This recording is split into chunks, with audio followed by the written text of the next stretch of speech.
কথা দিচ্ছি, এই মাছের ডিমের রেসিপি সঙ্গে থাকলে মাছ মাংস ডিম আর কিছুই ভালো লাগবে না। গরম ভাতের সাথে দেখবি কখন ভাত উড়ে গেছে বুঝতেই পারবে না।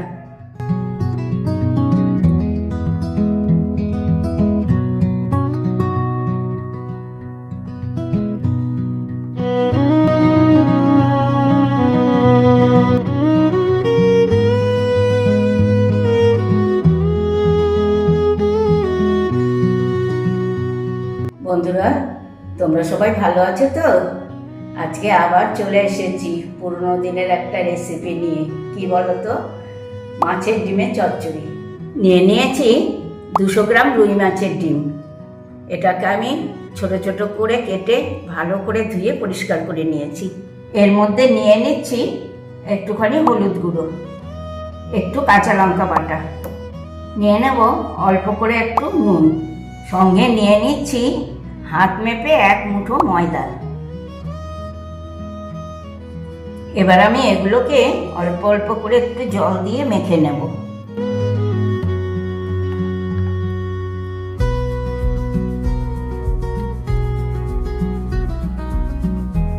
এই দেখো, মাছের ডিমগুলো মাখা হয়ে গিয়েছে। তাহলে চলো যাওয়া যাক আমার হেসেলে। বসিয়ে নিচ্ছি একটা কড়া। কড়াটা গরম হয়ে গিয়েছে। এবার দিয়ে নিচ্ছি খানিকটা সরষের তেল। তেলটাও গরম হয়ে গিয়েছে। এবার আমি মাছের ডিমের বড়াগুলো এক এক করে ভেজে নেব।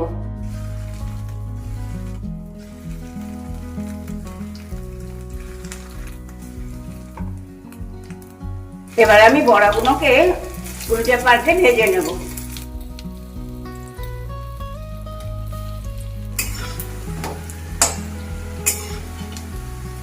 এই দেখো, বড়াগুলো আমার ভাজা হয়ে গিয়েছে।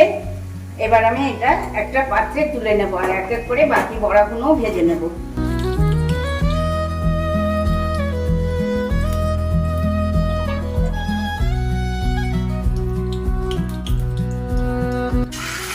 বড়াগুলোকে কিন্তু আমি খুব শক্ত করে ভাজবো না, কেন একটা ভাজা বড়া খাবো না। এটা আমি একটা চচ্চড়ির মধ্যেই আবার দিয়ে নেব। একটু নরম অবস্থায় ভাজবো, এদিকে লাল হবে এদিকে একটু নরম থাকবে। এইরকম তোমরাও ঠিক এইরকম করেই করবে এটাকে, তা নাহলে কিন্তু শক্ত শক্ত লাগবে, ভালো লাগবে না খেতে।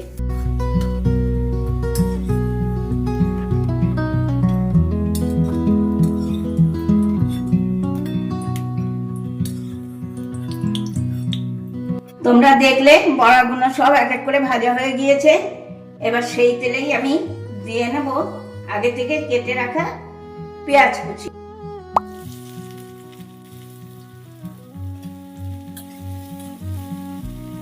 দিয়ে দেবো আলু। কুমড়ো আর আলুটা কিন্তু তোমরা এইরকম লম্বা করে কেটে নেবে, যেহেতু এটা চচ্চড়ি, তাতে দেখতে ভালো লাগবে। আচ্ছা, আর বেগুনটা কিন্তু তোমরা তার চেয়ে একটু বড় করে কাটবে। এই দেখো আমি কেমন কেটেছি, কেননা বেগুনটা তো তাড়াতাড়ি নরম হয়ে যায়, সেই জন্য।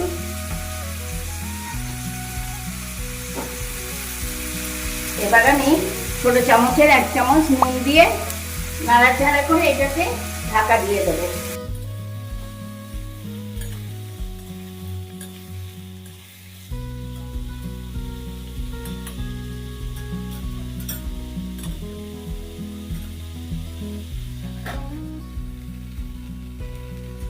প্রায় 10 মিনিট মতন হয়েছে।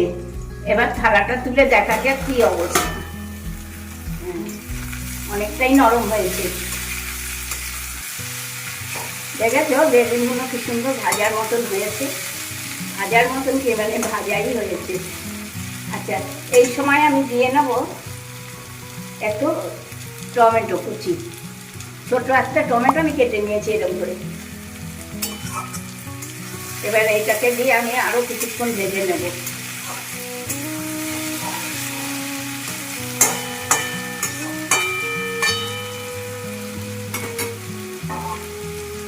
নিয়ে আবারও আমি একটু ঢাকা দিয়ে দিচ্ছি। অনেকটাই হয়ে গিয়েছে। তাহলে এবার মশলা দিয়ে আমি এগুলোকে একটু ভালো করে কষিয়ে নেব।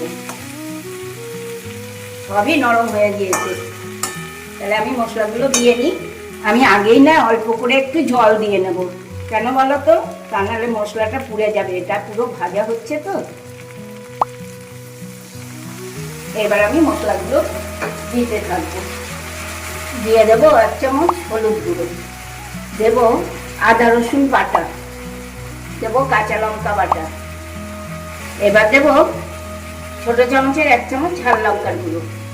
এবারে একসাথে এটাকে খুব ভালো করে কষিয়ে নেব।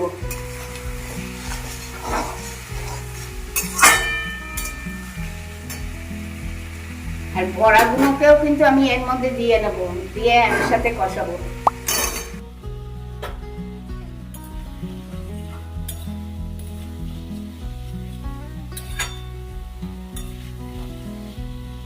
এই দেখো আমার কষানো হয়ে গিয়েছে। আর একটা কথা, তোমরা কিন্তু গ্যাসের ফ্লেমটা একদম লোতে রাখবে, তা নাহলে না মশলাটা পুড়ে যাবে। আর এই সময় আমি দিয়ে দেবো পরিমাণ মতন জল।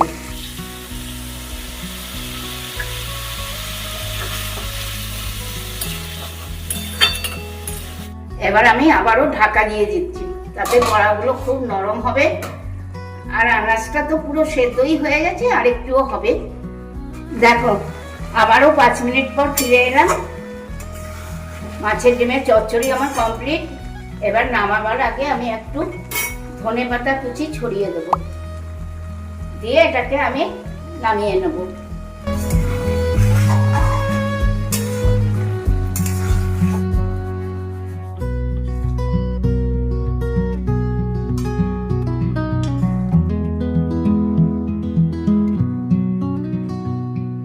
কি বন্ধুরা, কেমন বানিয়ে ফেললাম এই মাছের ডিমের সুন্দর রেসিপিটা। কি সহজ না? এই মাছের ডিমের চচ্চড়ি রেসিপিটা যদি তোমাদের ভালো লেগে থাকে, তাহলে ফেসবুক ইউটিউবে একটা লাইক, একটু কমেন্ট করে আমাকে জানিও। সঙ্গে শেয়ার করবে তো, ভুলে যাওনি নিশ্চয়ই। মুখার্জি কিচেন। তাহলে আজকে আসি, টাটা বাই বাই। তোমরা সবাই ভালো থেকো, সুস্থ থেকো। নেক্সট দিন আবার চলে আসবো নতুন নতুন রেসিপি নিয়ে।